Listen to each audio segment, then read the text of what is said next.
च्या परिपाठांतर्गत आजचा पुस्तक परीक्षण घेऊन येत आहे स्वाती। नमस्कार, माझे नाव स्वाती। आजच्या परिपाठांतर्गत आजचा पुस्तक परीक्षण घेऊन येते मी। या पुस्तकाचे नाव आहे प्राण्यांच्या गोष्टी। याचे लेखक आहे प्र. ग. सहस्त्रबुद्धे।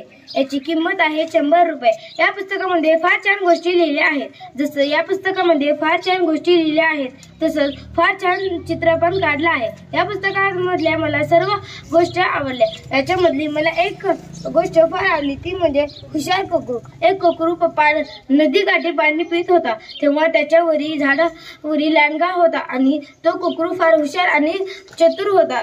त्या कोकरूनं त्या लांडग्याला पाण्यामध्ये बघितलं। जेव्हा तो लांडगा कोकरूवर उडी मारू लागला, तेव्हा तो कोकरू पळाला व लांडगा पण त्याच्या मागे पळाला।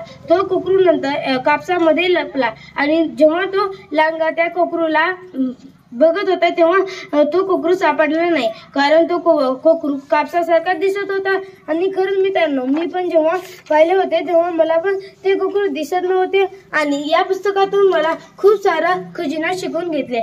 हे पुस्तक फार भन्नाट आहे। मी इतरांना संदेश देईल की हे पुस्तक नक्की वाचा। तुम्हाला जर प्राण्यांचे नाव माहित असेल तर तुम्ही हे पुस्तक नक्की वाचा। आणि बघा मित्रांनो, माझं काम आहे तुम्हाला सांगण्याचं आणि तुमचं काम आहे ऐकण्याचं। तुम्ही जर ऐकाल तर भविष्यामध्ये मोठं व्हाल आणि समृद्ध पण व्हाल। तुम्ही जर नाही ऐकाल तर भविष्यामध्ये कधी मोठं होणार नाही। धन्यवाद।